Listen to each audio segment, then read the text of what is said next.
Hello and welcome to The Right Idea, where we discuss the people, policy, and politics that drive Texas. I'm your host, Brian Phillips. I'm the Chief Communications Officer at the Texas Public Policy Foundation, and back on demand after being gone for 3 weeks is the man, Derek Cohen. He is our Chief of Research.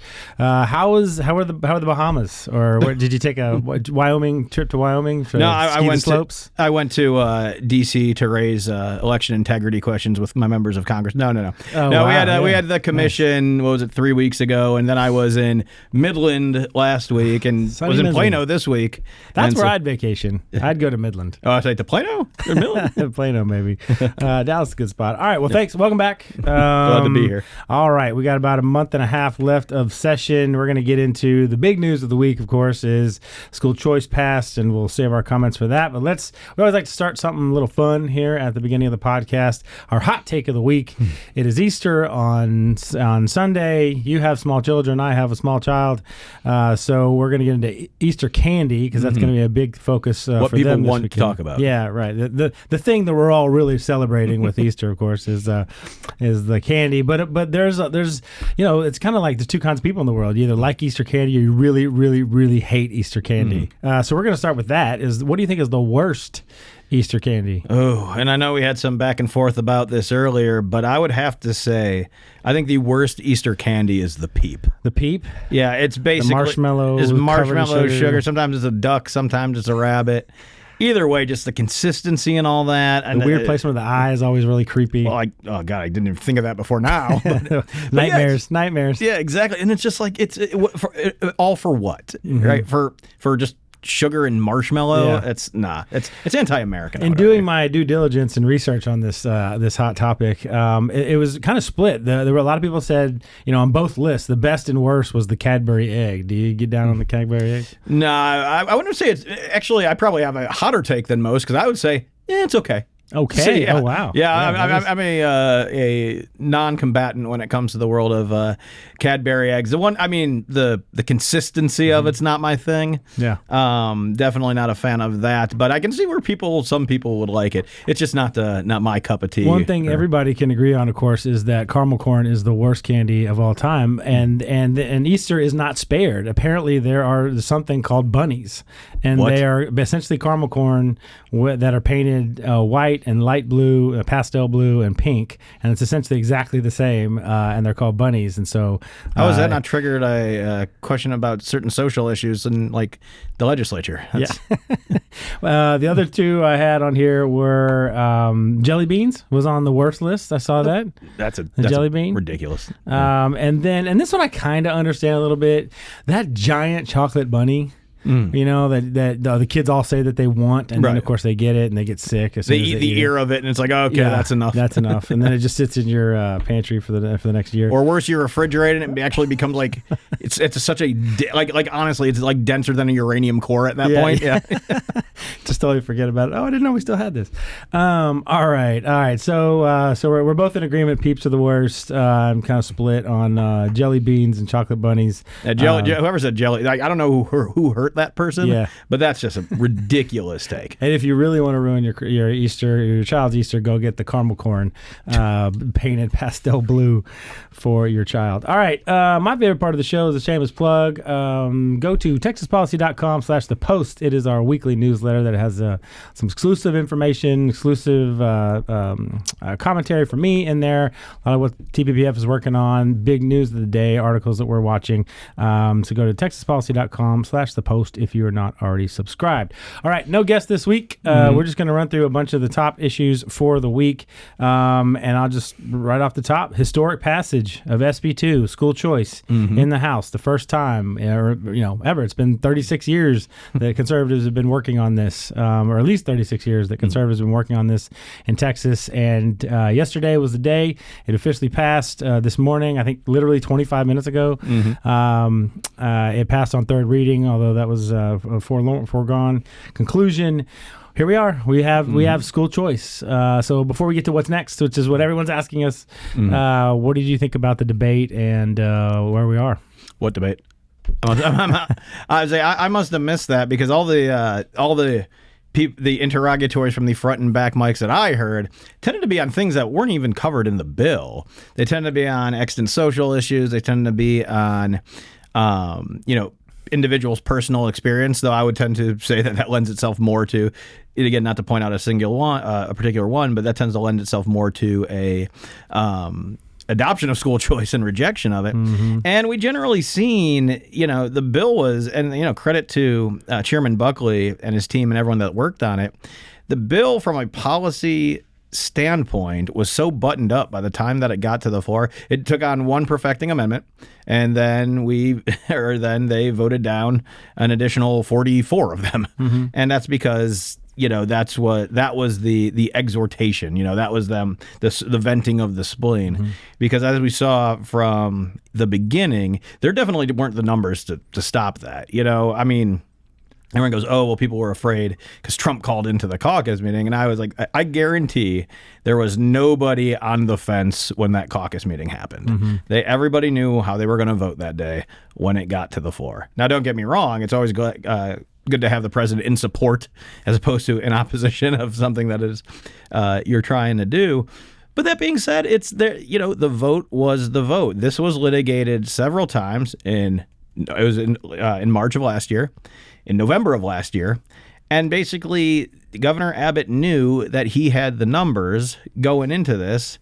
The speaker knew he had numbers in his chamber going into it.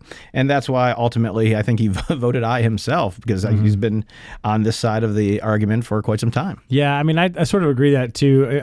I was critical of the Democrats' ability to come in, and they really didn't have much to offer. Certainly nothing new in terms of arguments or problems with the bill. But what were they going to do? I mean, they had major, the primaries last year went the way they went, and so there was, that was probably when everybody kind of knew that it was a foregone conclusion. Of course, we had the general election, which gave Abbott the big win going into session. The next big inflection point was getting the 75 co-sponsors plus the chairman and the speaker were supportive. So you had a majority that were already going to, they were and they ended up with 10 more ayes than that. Right, and only 2 Republicans voted against at the end of the day, which I think that was kind of a surprise. I'm not sure, maybe not going into the day, but I think 2 months ago, if you said that only 2 Republicans were going to vote against, I think that would have been a surprise. Well, as you know, we like to tease our colleague John Mondi he's the office bookie. He's the one that always sets lines on things, and I believe we set the over underline for the number of votes for at 80.5, because you got to stimulate on both sides, right? Yeah. And I was about to say, I go, it's a conservative line, but I could see just as many on the under as the over, and it's like, wow, that was when you smashed the over, I suppose. It was 86. 86, yes, was the total. And of course the Democrats, and their criticisms really brought nothing new. Right. There was kind of this October surprise, right, in the last 48 hours, where there was supposedly rumor mongering about some big push to try and get it put on the ballot, and that Republicans were going to be supportive of that. That, of course, never materialized. Right. And then when they went down to the floor to make their big push, and they had their top guy making the argument, I mean, it just fizzled. I mean, there was no there. It wasn't a compelling argument. Again, you mentioned Chairman Buckley, and he gave an absolute masterclass on how to maneuver. Both giving substantive criticisms of their arguments, but also he let the left talk. He let them have their day. They got to offer all the amendments they wanted to offer. Presumably, I mean, we were up until 2:30 in the morning this morning, but he got so I think he did a masterclass in that. But this just really was no, like usually in politics, or at least on the legislative side, if you're going to lose, the idea is that you go in and take a pound of flesh, right? Like you give yourself something to run on for the election next year. And I was, after watching this for whatever it was, 5-6 hours, it just occurred to me, I was like, the worst part of sitting here listening to all of this, all this grandstanding and all of these, messaging amendments and things like that, is that none of this is actually going to be used in an election next year. I mean, this is, they're acting like, they're going to make them vote on all this stuff and then use it against them. And that's not what next year's election is going to be about, because people, of course, support school choice. So we had to suffer through it nonetheless. Well, allow me to push back on your characterization of the popular vote as an October surprise. An October surprise usually draws blood. Right. In one way, shape, or form.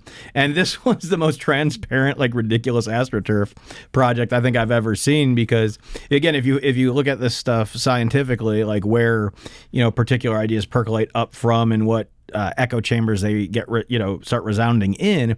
You saw this be just like this absolute fringe of self-proclaimed Republicans who might have, worked for Kay Bailey Hutchison 20 years ago as like a mail clerk or something. And like, oh, well, we're Republican, we demand this. And let me tell you something about popular. We had a lot of discussion on this internally, on the merits of this. One needn't look very far about the history of popular referenda to realize maybe this is not a great idea in a country that provides for representative government, right? John Monty made the joke about bleeding Kansas. Obviously that's a serious example. But then there's ones like, just again, a state of Ohio. Look at some of the things that, because they have direct access referenda in Ohio. Yeah, we don't have ballot initiatives here. We have referendum, but those have to be put on the ballot by the legislature. Exactly. Right. But if you look at how that's gone, a lot of the things that not even conservatives, but just general people are trying to undo are unable to get done, because even if they have the petition, the vested interests that are created when these popular vote initiatives go through then have the revenue stream to basically defend itself. And then it's in your Constitution and there's no getting it out. And so that's why one of the things where no actual I would say no conservative who opened a history book would ever think that this is the way to go about things. Yeah, and I thought the argument in itself was pretty disingenuous, because they were saying, their claim was the only way we're going to resolve this issue. We've been fighting over this issue for decades now. Every single session they come back with school choice, and the only way we're going to resolve this issue and put it away for good is to take it to the people. Well, I don't recall them bringing that amendment last year. Exactly, or the year before that, or the year before that.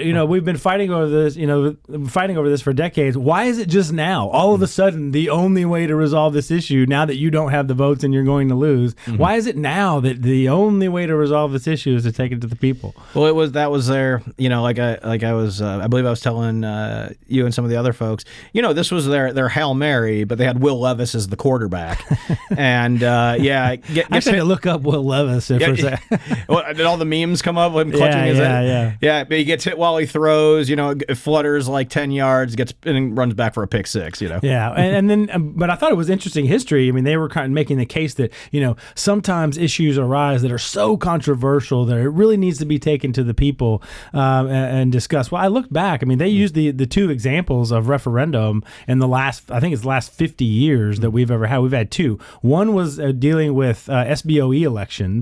And the other one was to legalize horse racing. So you're telling me in 50 years... Conservatives known for their love of horse racing. Yeah. In 50 years... we haven't dealt with any controversial issues that would arise to the level of needing a referendum. Like, they never made this argument before over things like guns or abortion or election integrity, any number of issues that could have gone to the people for a vote. None of those were controversial enough. But of course, we did horse racing back in the 90s or early 2000s. All right. So any other thoughts about last night and kind of how things went and? I will say one thing that I have noticed, and I will say this is for the House, and I will say, and I say this to their credit, is usually there is some, especially when you have like 40 some odd amendments, there's usually some that's going to, I would say, somebody's going to bite, right? Someone's going to go, actually, that's not a bad idea. Yeah, right. But the vote-to-vote discipline you saw from the Republicans was actually pretty astonishing. And the reason why I'd say that was astonishing, because even when they, like I said, I don't put much stock in the policy merits of the amendments to begin with, but they were like, oh, they're just motioning the table now. And I was like, that, you're winning an argument when you take umbrage with the procedural motion that the other side is using. And it was just like, I think it was like before, I think it was like around 5 or 6 p.m. even, it's just like, oh, this, like, it's baked. It's cooked. Yeah, We're this done. is it. Yeah, after their last ditch effort, I think it was around 4:30 or 5 o'clock whenever they did the referendum, and after that, it just took all the air because that was all they had. Yeah. And then it was just like, okay, go get your amendments ready. One thing I will say on that about Buckley as well is I thought it was really noble or professional of him that for each one of the amendments, and there were dozens, there was almost 50 amendments, I think. For every one of the amendments, he would go up and give a substantive criticism of it. I mean, he absolutely had every right to just walk up there and say, move the table and not explain, our opposition or his opposition to it.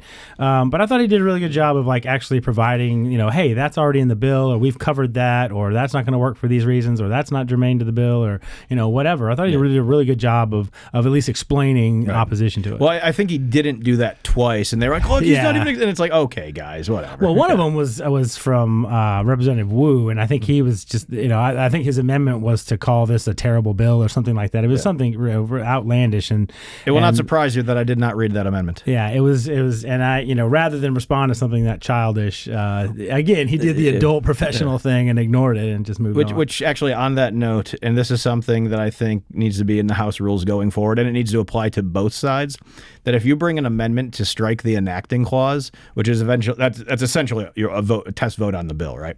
But if you bring an amendment to strike the enacting clause, you need to lay it out with a dunce cap on, because like all you're doing is going, I would like the camera on me, please.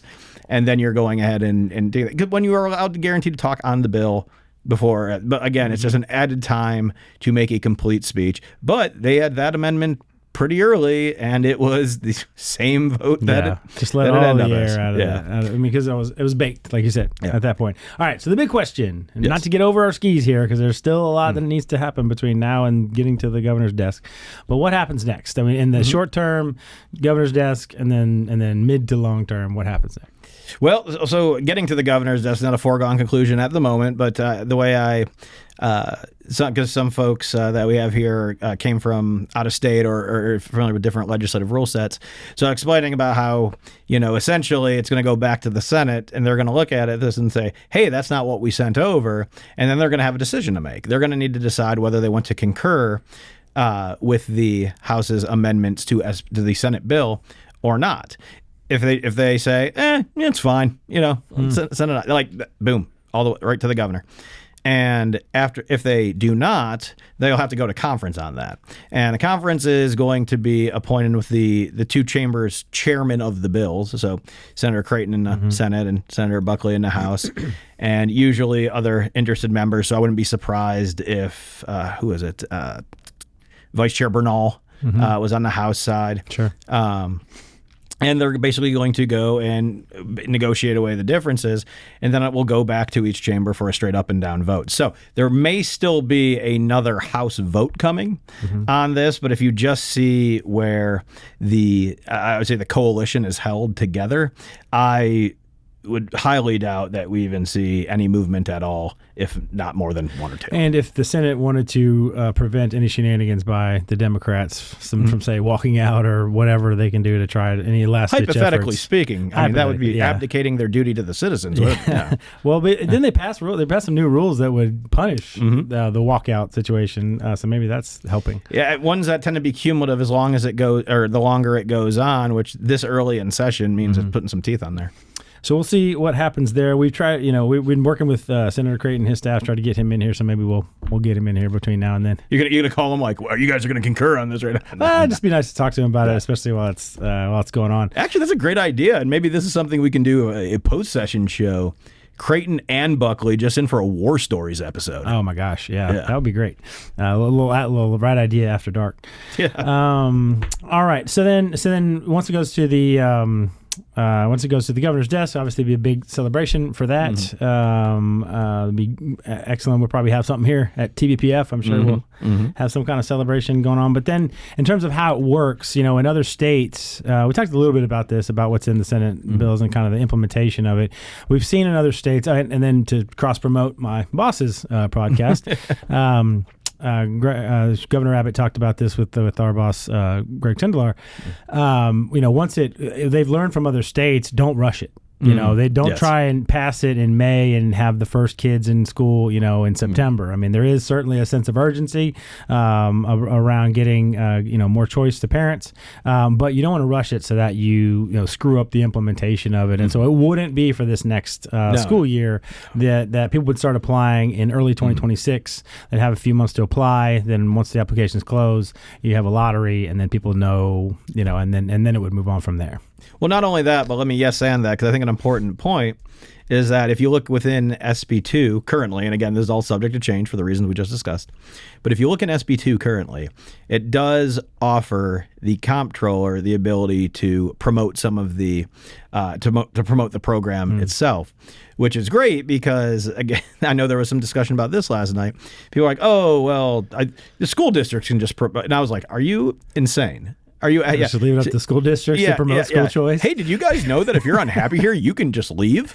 Yeah, that's how, like, fill out this form. So I don't believe that was a very well thought out response. But yeah, but that's going to be important too, because if nothing happens, or if there was no promotion or no discussion of it, you just wouldn't see any interest. I would say you wouldn't see any interest. You would see interest in it, but only from the people who know that it exists. And other than like people like us, like you mentioned, our contractual obligation to, which I'm pretty sure this episode alone, we're going to like bank up a few episodes. Our contractual obligation to talk about school choice all the time. You basically are going to have people who just are ignorant of the program. Even the people that would benefit the most from it will have no viable mechanism of learning about it outside of happenstance. Maybe hear about it from a friend or something. But otherwise, this is something that actually gets the information out there. Right. Yeah. So they'd be able to market, promote, and you go around the state and have sign-up days or whatever whatever the comptroller. An interesting wrinkle in all that, of course, is that it is the comptroller's office that administers the program, but our comptroller's leaving, and so how do you think that you know, is that going to delay things? Is that going to add a wrinkle, or is it going to be good? Well, I don't know. I don't want to get ahead of the Lou Stone for comptroller campaign. That's our CFO. Yeah. I was like, just so everyone knows, disclaimer, joke. But no, I think that the comptroller comes in. I mean, this is going to be. Remember when we had Glenn Hagar on the show talking about friend this? of the pod, Glenn Hagar. Friend of the pod, shout out.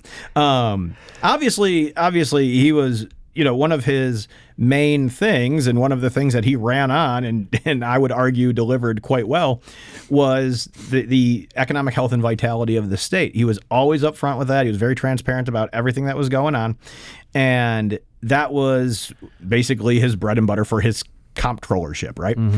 The next one who comes in, this is going to be their thing. Right. When I say this is going to be their thing, I don't mean you're going to find just a school choice accountant or anything, but this is going to be the major policy implementation that is going to fall to that office. Right. And so whoever goes into that office is going to have to be somebody that is, again, understanding of the how the program is set up, the different needs and pressure points all throughout the program, from the stakeholders, the service providers, to everything, and really make sure that launch goes as smoothly as possible. Now, to your point, you mentioned he has plenty of time. He or she has plenty of time to work with, and let's say plenty of time. There's never enough time, but you know, has a longer lead than if we tried to do this for the next 5 months from now, which would be. Yeah. Herculean, especially the size of the program that is anticipated. And there's one point to clarify, too, is that Hager's leaving in June, which means that Abbott will appoint his successor, who will just be an appointed person, and the election for that office won't be until 2026. Right. So the person who is actually going to be, you know, the initial launch and the getting the applications out and all of that, that will be this appointed person, not the person who will ultimately run and win and be comptroller when it's being implemented next year. Well, is this where I should announce my campaign for comptroller? No one from TPPF is going anywhere. Yeah, and not only that, but I'm just again. You're more of an AG guy, I think. Well, first of all, I'm pretty sure to be an attorney, but I'm more of the guy where I'm like, I don't do math in public for a reason. Yeah, you know? You have to, if you're comptroller, you got to do a lot of math in public. In fact, it's like literally your job. Yeah. All right. So, any other final thoughts on school choice? I mean, it's a heck of a day. It was just kind of, this morning. It was just kind of, I knew it was coming, knew you were going to win, but then when it happened, it was all kind of exhilarating. exciting that this is real. And I mean, even the third reading, was still kind of exhilarating when he pounded down the gavel. And, I've been working at TPPF for 7 years, and literally it's just not, it's been on our minds, top of our list for every single year, every single session. So it's pretty amazing that we're finally here. There's no other word other than historic. And, even for the folks who, don't necessarily agree on school choice, which I think they'll come around once their constituents start benefiting from it. Even the people that don't agree have to reckon with the historical nature of that. Yep, absolutely. All right, so getting into some other issues for the show that have happened this week. Wanted to, the biggest story, the second biggest story outside of education is, of course, immigration and what's been happening over the last 2 months. Illegal border crossings hit a record low for the second month in a row. In March, just 29,000 illegal border crossers were encountered just in March. And the month before that, it was a little over 30,000. That is in contrast to in 2024. So it was 29,000 last month. In 2024, in March, it was 246,000. In March of 2023, it was 259,000. This was the biggest decrease was, of course, at the southwest border, where they reported the lowest daily apprehensions in recorded history. So not just in the last 10 years or since Biden or whatever, but in recorded history. Daily average apprehensions were 264 versus in February of last year 4,488.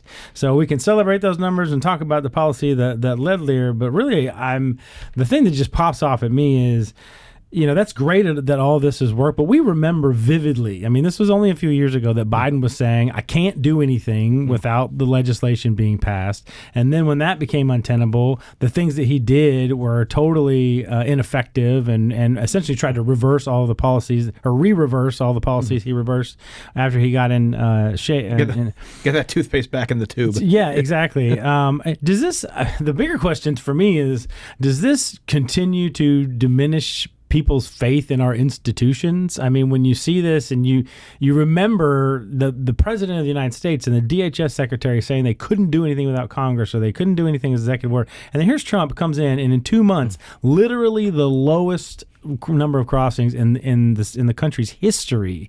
I mean, how do people not just look at this with tremendous cynicism and think, what is our federal government doing? I disagree, Brian. I actually think it does the opposite. I think that the cynicism came where it was like, what was the, I don't know if you watched The Simpsons, but they had Flanders as parents. And they were talking, because Flanders obviously a very buttoned up guy, but his parents were like beatnik hippies. And they were like talking about like raising him and like, we tried nothing, man, and we're all out of ideas. Yeah. So it was that whole like mentality, that whole approach to this particular question.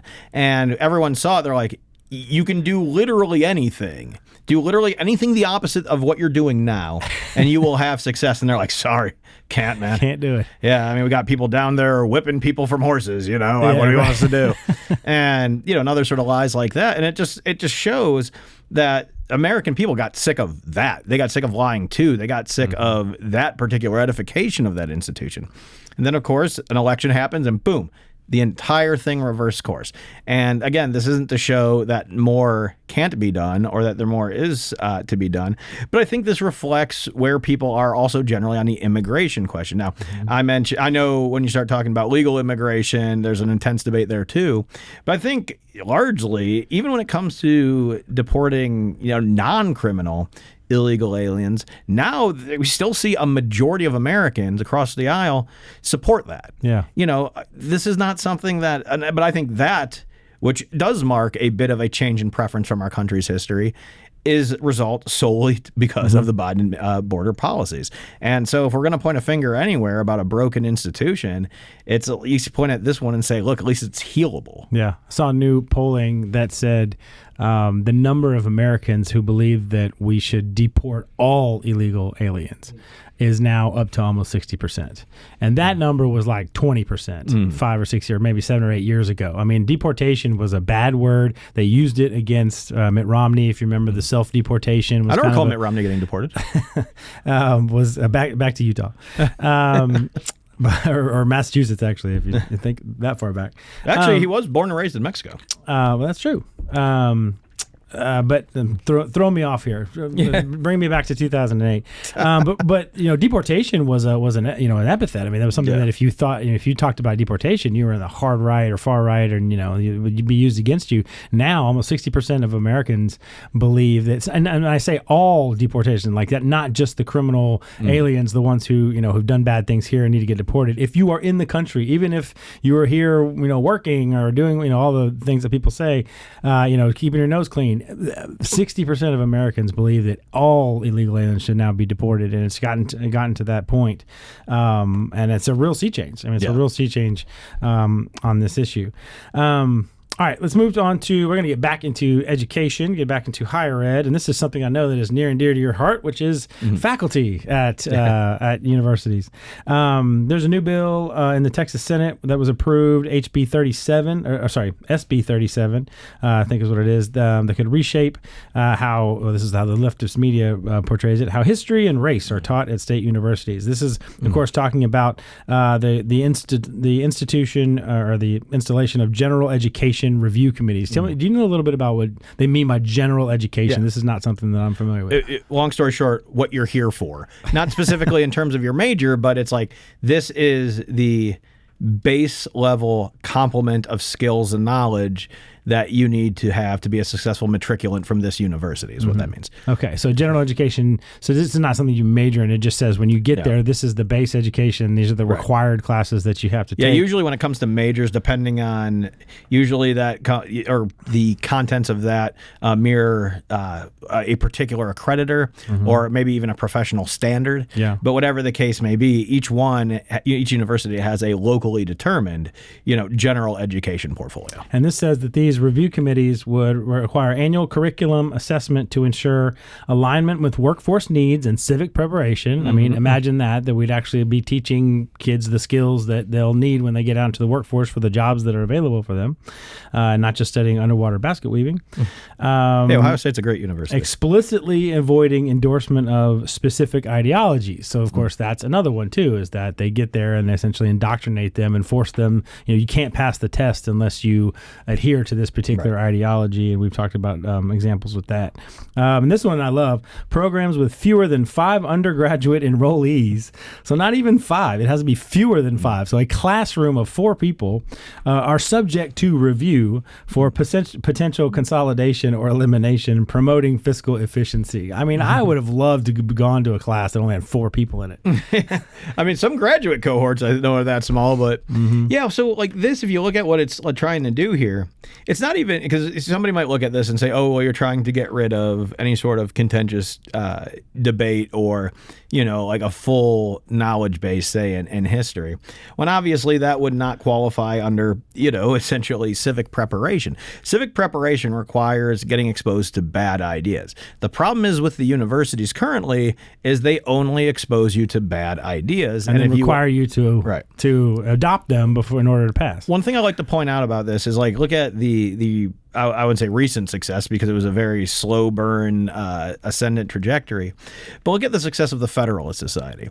The reason that all judges are originalists now, to steal a quote, is simply because the Federalist Society offered a place against the hegemonic kind of progressive faculty lounge at most law schools. So this was a place to kids could expose themselves to new ideas. It ultimately made them better lawyers, and they just kept repeating that cycle time and time again. People were getting into the judiciary and permeating there, and now the controlling doctrine of our entire legal system's originalism.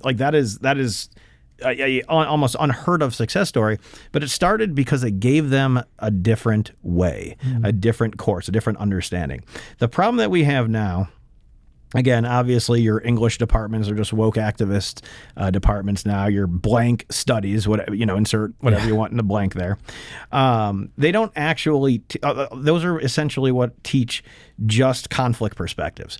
Now, this is where I disagree with some conservatives, specifically in the higher education realm. We do need to teach conflict perspectives at the university, because you don't know a bad idea until you've heard a conflict perspective, right?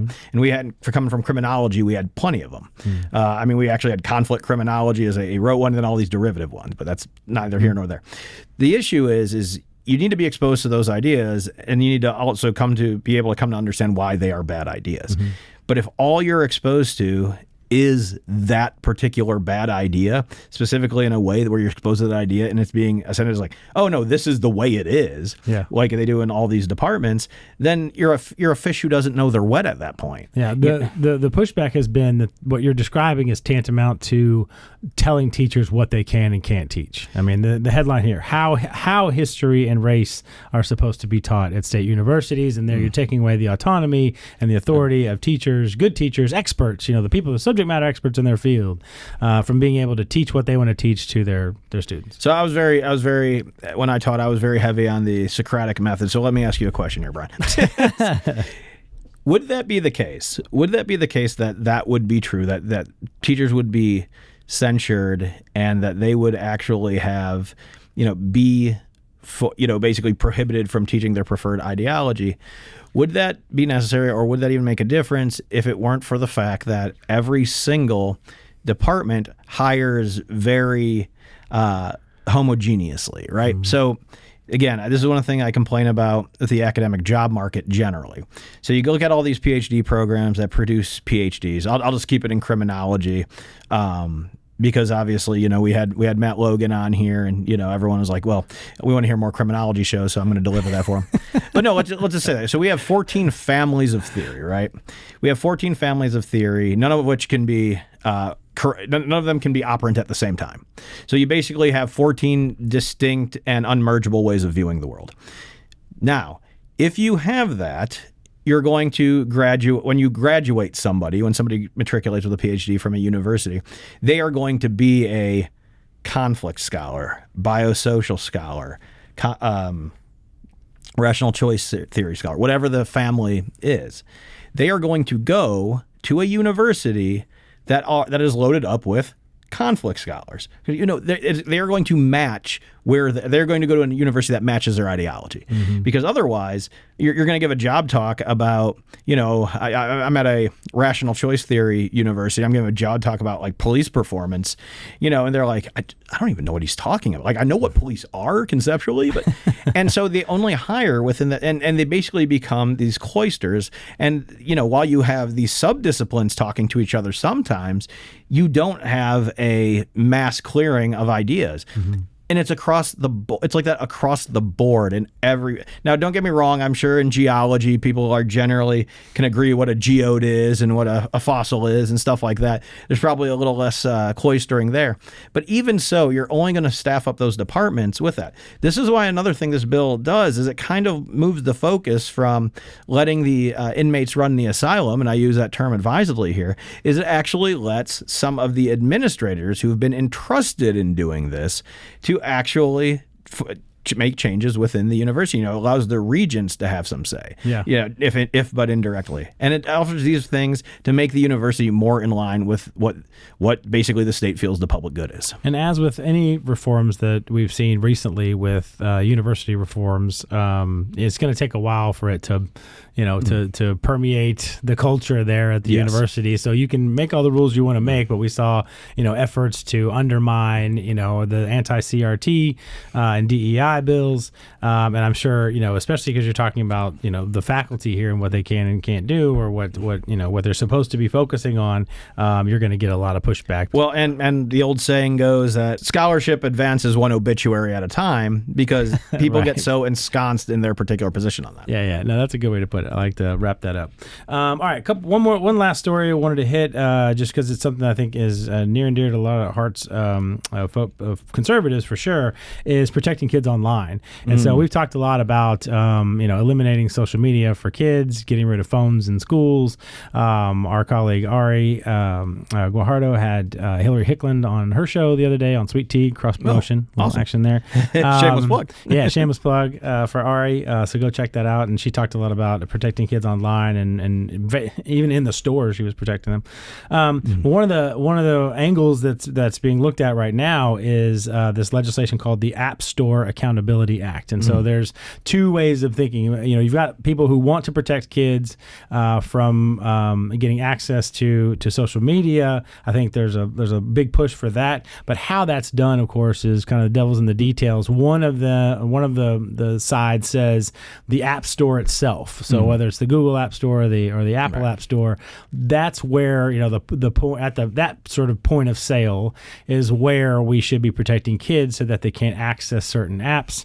Other people say, well, it's really up to the app itself. And so the App Store is just providing the material and the products. It's really up to Facebook or TikTok or Snapchat or whatever to then determine whether or not someone is under the age of 16 or however you do it. Where do you see that debate going? What do I think? I think it's going to be resolved in favor of the bills that support App Store accountability. It's already cleared the Senate. Looks like it's about to clear the House. So the legislation, the App Store Accountability Act, would make it the App Store's responsibility then. Yeah, and again, we don't need to go too much into detail on the policy itself. I mean, we have an entire podcast in this building devoted to tech. More cross promotion. Exactly. Rebel Tech Podcast. Exactly, and so. App Store accountability is essentially there's two duties within there. You basically have the duty upon the app itself to certify the age, basically the age, I would say, appropriateness of the content. And then you would have the App Store certify that the person who is receiving the content is of appropriate age to receive that, and that they have verified, a pretty light touch verification, that they've verified with the app that's actually what it is. It doesn't say for 4 and older, and then have.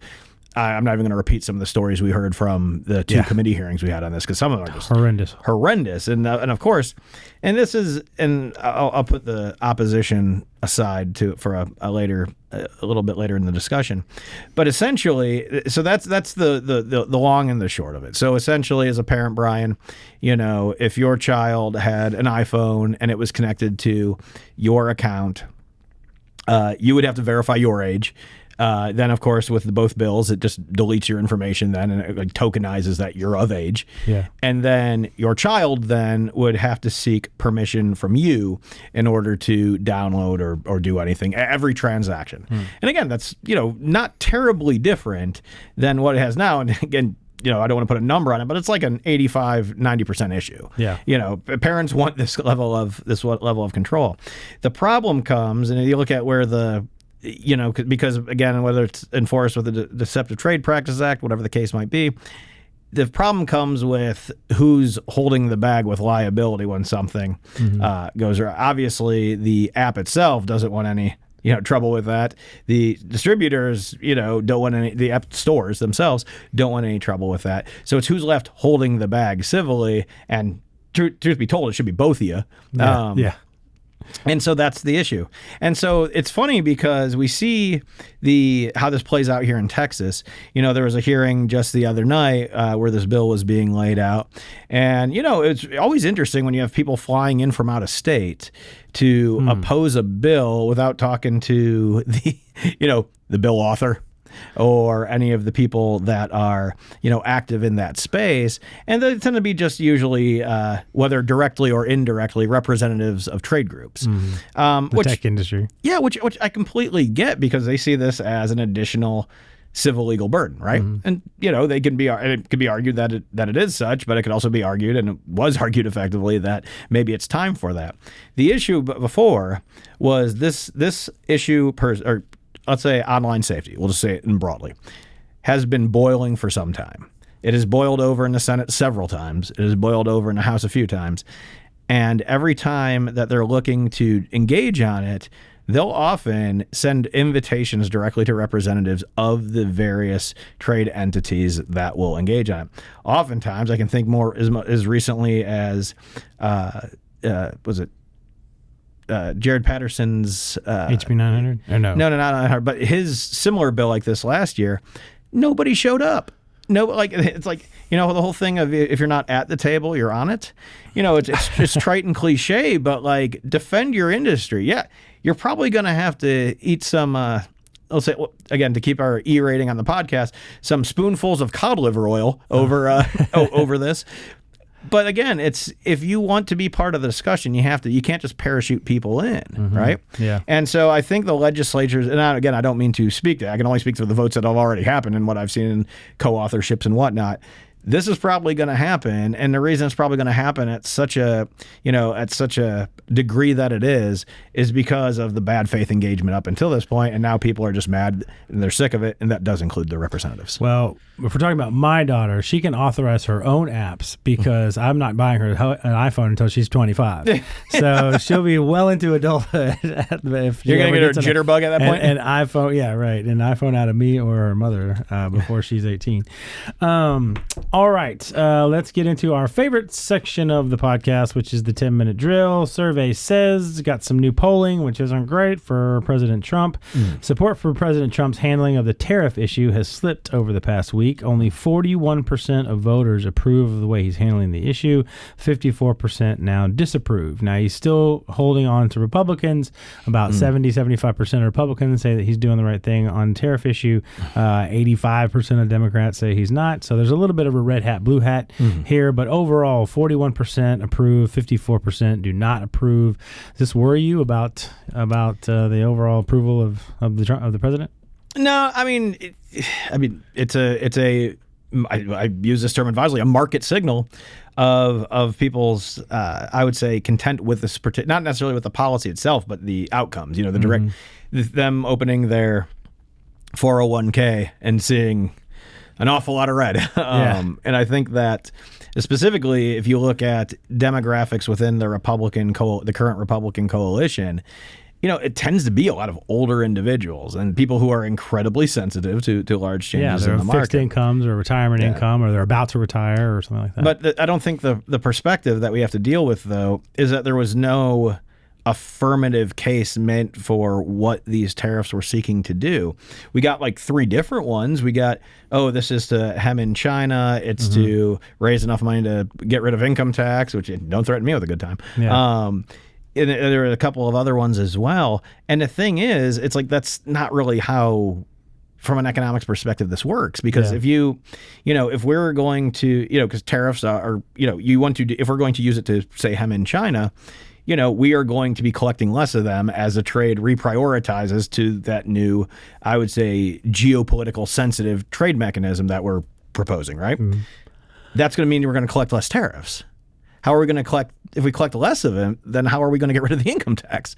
And so I think that's an issue, that there was no coherent story that was sold. There was no coherent sales pitch that was made to this, and people feel just a little whiplash because then they're like, I don't really know what the goal is here because I was never messaged the goal on this, and I looked at my 401k and then I passed out. Yeah. And so I think people come back from that and they're just like, that's probably what's leading to a lot of the discontent. And from a political communication and perception angle, this is a real risk for the president here because this isn't just an issue that people care about, like, inflation or education or healthcare or something. This is an issue, particularly this one, that strikes to the very heart of why Republicans trust him so much, is on the deal making and is on the negotiations and his strong leadership in going in and fighting for America against the forces of other countries. And if he goes in and performs well, and like Ted Cruz has said a couple of times over the last couple of weeks on his podcast,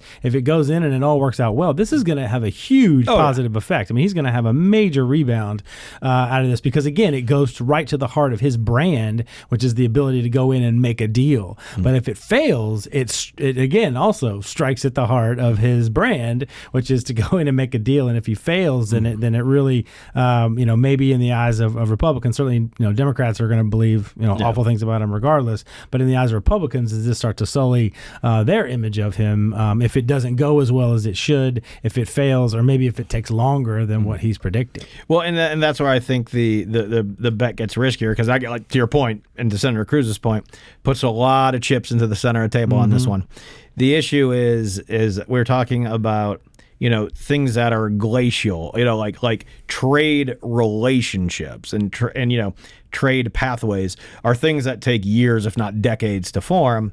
And not to be too crass about this, but there's only about 19 months left before the whatever perception of how these worked out are going to be operant and bear serious political consequences one way or the other. Taken out on the midterms if he gets it right or if he gets it wrong. Yes.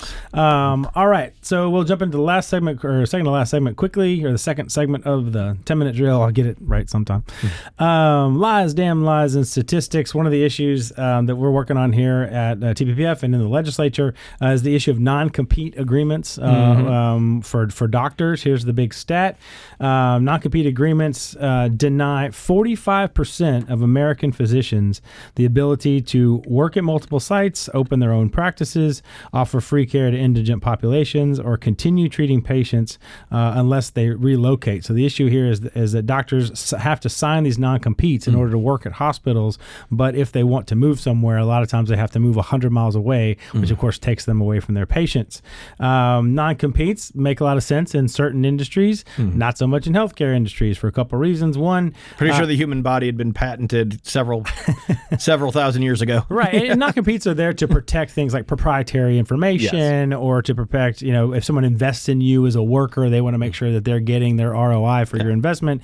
That doesn't make a lot of sense in the healthcare industry because, one, the proprietary information is information about the patient. Right. So if I go somewhere else or I work somewhere else, I'm obviously not working on that. My knowledge of that patient is meaningless because they're not there. And generally, doctors, they go through continuing education for sure, but they're not invested in their skills the way that they are in medical school, and they just traditionally and throughout their careers, there's not this like heavy investment into making them even better doctors or anything. Well, no, and I've always found that pretty just disingenuous about the investment side, because that's something that you could remedy with a certain timeline and a clawback provision, right? So if it's something that actually if it was something that was actually detrimental to the or if it was something that or even if it's just something like a relocation expense or something like that, it's something that can actually be hammered out. But but saying somebody cannot practice, it makes no sense. Well, this is one of the issues where debated things are debating the old philosophical question: can a man sell himself into slavery, kind of thing? Right. And it obviously there's different interpretations of that, but simply here it's like, this is why these agreements should be voided. Look, if you want to let them do clawbacks, stuff like that, fine, all for it. But what you shouldn't do is anything that would prevent doctors from seeing more patients, however you slice it. And the worst part of this is that the providers are under no obligation. If a doctor does leave and they have to go 100 miles away because of their non-disclosure, non-compete, the provider's under no obligation at all to tell the patients that the doctor's leaving or even where they went. Yes. And then they don't have to provide the medical records. Let's say that, you want to continue to use that doctor. They're under no obligation to provide the medical records to the new provider. So, so the big stat here is 45%. So almost half of doctors have these non-disclosures, non-competes. I'll get it right sometime. Have these non-competes. So it really is starting to affect the doctor-patient relationship, which is the most important part, of course, of healthcare. Yes. All right. So I wanted to highlight that for our viewers. We're getting close to the end of the show. Final segment, what to watch for.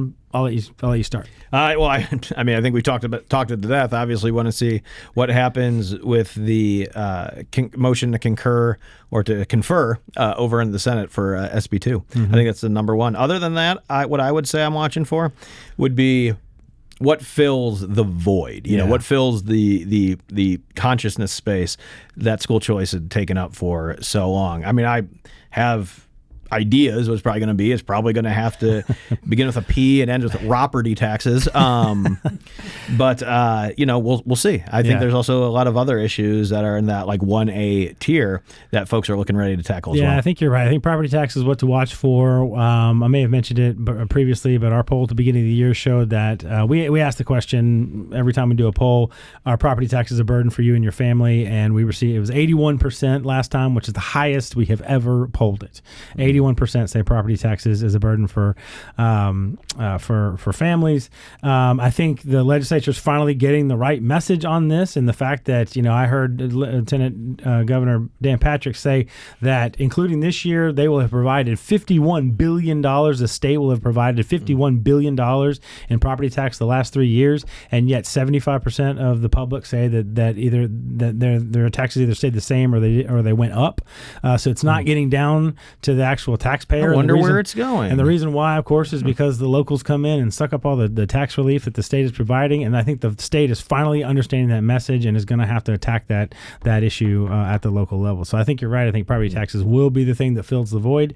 But it'll be interesting to see because, now that school choice is quote unquote out of the way, I'm sure there's supposed to be a big water bill coming at some point. Yeah, water though. And like, don't get me wrong. We can talk water to death and it's a very important issue. But the differences there tend to be differences in degrees as opposed to, like directional differences. Right.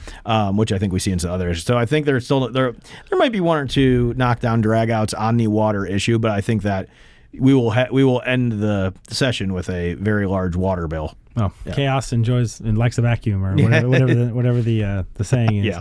All right. Well, it's glad to have you back. It's great to have you back. Great to chat. We'll look forward to next week. We'll try to get a guest on, and we can talk about all specific issues that are coming your way. But I thought this week was good to kind of get back at the current events and everything that's going on in the week to chat about, especially school choice. So congratulations to all the conservative warriors out there who worked for the last 3 decades to get school choice across the finish line. We certainly were standing on their shoulders all this year and all this week and the last few years for starting that movement decades ago and culminating in this morning. Officially, the House has passed school choice. So rah-rah to them.